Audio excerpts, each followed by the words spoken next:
So in order to get the corner pieces on a Rubik's Cube, again, you're keeping the white on the top and you've already solved the white cross.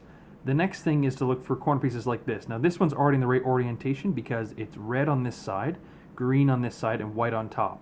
But another one, like this blue and orange one, has to be taken to the blue and orange place. So here's the orange, here's the blue. And so blue and orange and white, we need this one to go from here up to the top. So if it's facing the right-hand side, what you want to do is move it away from the plane of rotation. So now we've got it over here. So we bring down the side, that's the blue side, so that when we bring this piece that we just moved away back, it lines up perfectly with this white piece. And then the top just has to be fixed, and now you've got the piece back in the right place. Let's do another one. So over here we've got blue and red. So see how this white face is facing the right here? Well, normally I would flip this side down and I'd want the white to be right here, but I have to move it away from the plane of rotation first, right? So now it's on the right-hand side here, just like that.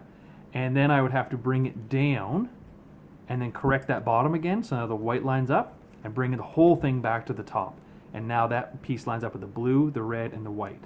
The last one is already here. So if it's already in the top, what you need to do is pretend like this one is the one you want to put in. So let's say I would rotate this away from the plane of rotation. If it was this one, bring it down and slide it back, and then correct the green.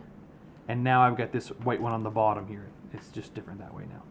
So this one is a little unique because the white isn't on either side, it's on the bottom. So I do it just usually how I would. So I would bring it down, like if I were going to fix it. So let's say it was here, I would usually like rotate it away. But first thing I do is bring it down, because then when I turn this, it's in the right place that now I can face it on either the right hand or left side, this white square. So I just put this back to the top usually, and now I'm in a better scenario than I was before, because I don't know how to solve it just the white if the white's on the bottom first. So this one has to go to the top, it's facing the right, and that means I have to move it away from the plane of rotation to put it over here, right? I have to bring the white down from the top and then slide it back to correct it.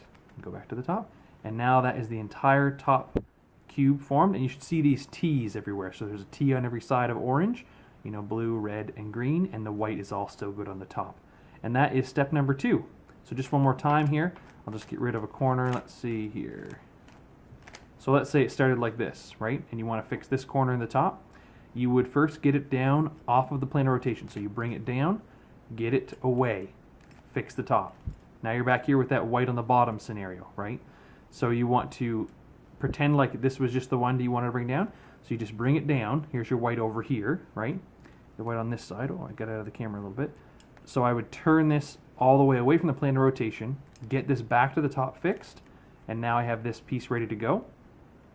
So then I would say, okay, if it's on the right side, I need to get it away from the plane of rotation by bringing it over here, because this face is what's going to come down. So I bring this piece down and then slide it back over, correct the top, and now the orange and green's in the right place.